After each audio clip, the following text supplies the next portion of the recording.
ni nani mkali kushinda mwingine. Tunaweza sema to compete, but we always know. Na nitajua wewe ni mkali kunishinda. What do I need to do nikuwe mkali kushinda? So how do I stamp my authority in the case where I want to still continue to learn? I want to give you an interesting analogy, and I want you to answer it as honestly as you can.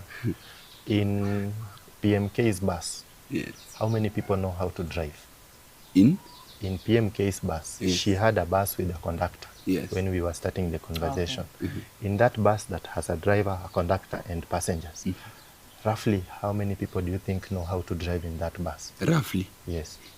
Driver number one? You can even take about 10, 20 people. In a bus that has about 30 seaters in it, 30 people in it, roughly 15 people know how to drive. Yes. How many are driving? One. Yes. How many are required to drive? One. Has that answered your question? In that project you are entering in. Expound. Yes. In that project you are entering in, you know what you know. Yes. Yeah? You even know more than even what the driver knows. But at that moment you've entered that project, there is an assigned driver Yes. to that project. Yes. He is the one expected to drive. He is the one liable to drive. Even if you know how to drive better, wezi enda tu pale mwambie toka mimi ndio ni drive. Unaona? You have to go to first find the person who hired this person and tell them I can drive better than the driver you have. Mtoe yeye uniweke mimi. That is the only way. So the thing here is to avoid all this and everything. And I remember we had a discussion and nikwambia disrespect and everything on site comes out of ego. Nothing else. Somebody feels they can do better. Somebody feels they know better or they know more. That is ego. It has nothing to do with what you know. Your ego tells you umeletwa hapa kama mtu wa mkono, lakini unaweza jenga mawe. Sasa hutaheshimu mtu anajenga mawe. Unaelewa? Wewe description ya kazi yako ilikuwa nini? Prepare material required for fundi. But wewe unajua kujenga mawe. If you cannot prepare material required for fundi, achana nayo, sema nipeni kazi ya mawe na utafutiwe mtu wako wa mkono. Iko simple hivyo. Yes. And that's why I told you, when you are surviving, it's important to survive.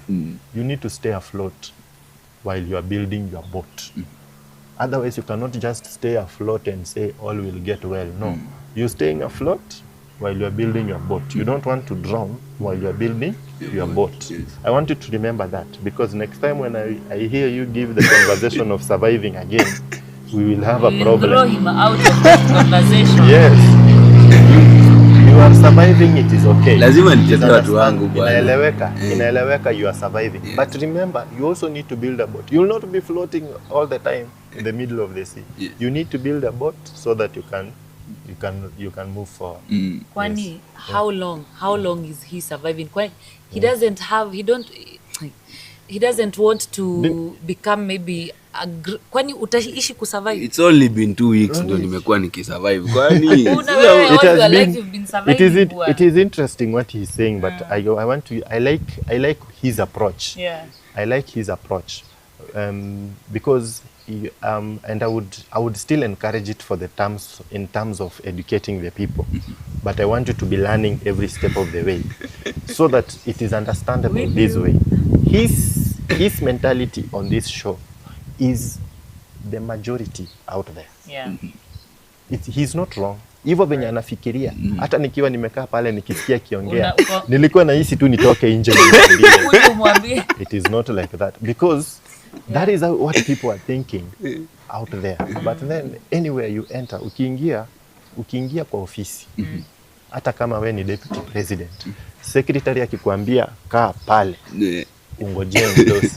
Au ingi ukisema of course in Kenya, yes, because of ego, mtu ataingia aseme mimi ni fire si fire, fungua hiyo mlango nipita na wewe.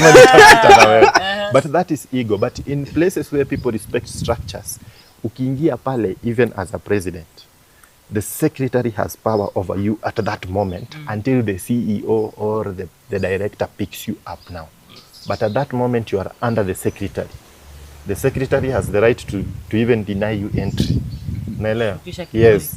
So unafu ushukisha kiburi. But because we are living in a society we live in, president akikuja hivi kila mtu anakuwa timid, unashuka chini nini, now they have power over you. But I can assure you, ukiingia kwa mall, the security guard, hata kama wewe umepata masters ama PhD wapi, the security guard at the entrance has power over you. Yeah.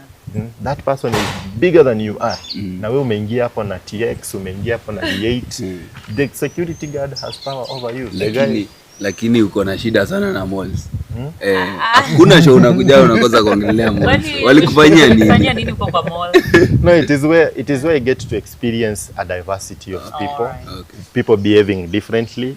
You find a mama who does not want to respect the people, a watchman who has a problem with how you've parked your car. Yeah. Nini vitu mingi hizo vitu. Sasa that is where you actually get to interact with a lot of people. Vitu kama hizo. So ndio hiyo kitu nakwambia, as good as you are, kama umeletwa kwa site ukaambiwa kazi yako itakuwa kufagia, kufanya nini hapo, I'm not saying you are prohibited from giving your 2 cents on something going wrong, but again, you give it through the correct channels. Yes. And you give it as a proposal.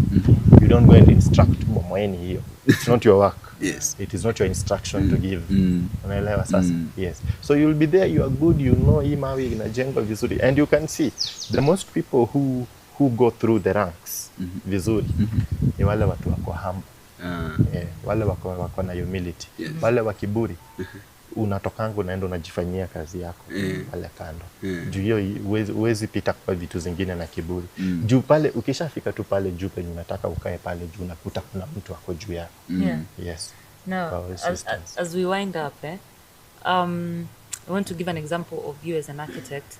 So there's a young architect who is afraid on site to kukua strict. Unajua tushajua wewe sasa kusema you are no ni ukweli, si uongo, ni ukweli. So niseme?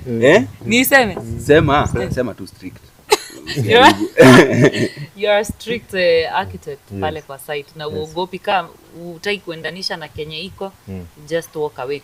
So what would be your advice to a young architect who is afraid of being strict kwa site kama wewe? Anything aweke mawe, anything or even animals, disrespect fear. Okay. Yes. Even animals disrespect fear. Even umbo ikikuona uko na uoga ndio inakujanga inaanza kukukimbiza. Wow, yeah, true. So my advice is to them is like this. The only weakness you have is not knowing. And as an architect, the only thing you have is to know your profession. Yes. When you don't know, it is when people can push you around. The thing with me is that I know. Yes. And most of the time I have the entire design in my head that I don't even need to look at the drawing.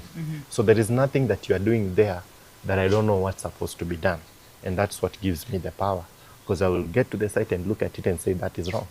This wall is not straight. This column is not plumb. I can be able to tell that just by looking at it mara moja. And thanks to my mentor who took me in through 3 years of serious mentorship. He is the one that made me pay for most of the mistakes that I've done in this life, including the Nakuru one. Nakanga nimelipia hiyo mistakes, nakana juanga hivi.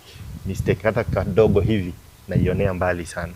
So one, young architects take on mentorship. They take on mentorship because what you think you know in school, out here is totally different. Right. You will expect a very different environment that you need to guide. You are expected to guide this environment, and usually it is not taught in schools as it is huku nje. Like the attitude ya kumita kina Brayo huku nje, you need to deal with kina Brayo as an architect. Mabrayo na ni wengi, venye nimekuambia. And that's why I like that he's expressing it here on the show, because I can assure you, if they are watching, they'll be like, Brayo is right. The architect should keep quiet. Yeah. That architect should go away. Yes, they know that. So young architects, it's their time. And the old are all obviously going, and construction is still there, and it requires sober minds to be able to achieve what we are achieving. And what I'm looking forward to in the near future, 5-10 years to come, is that we restore life into buildings. Because right now we are still looking at the old buildings and going, wow, and the new buildings and are going, it's boring. So for the young architects, they keep on dreaming, they keep on believing in themselves. Yeah. And as it is always said, knowledge is power. Right. And when you know, hawezi weka kwa kona. Ndio Before nifunge, wacha tu nifunge. Niko na swali moja. Are you part of the old or part of the young? Yes or no? Actually, I was to tell you, using yes or no. It's a yes or no question. Yeah. Are you part of the young or old architect?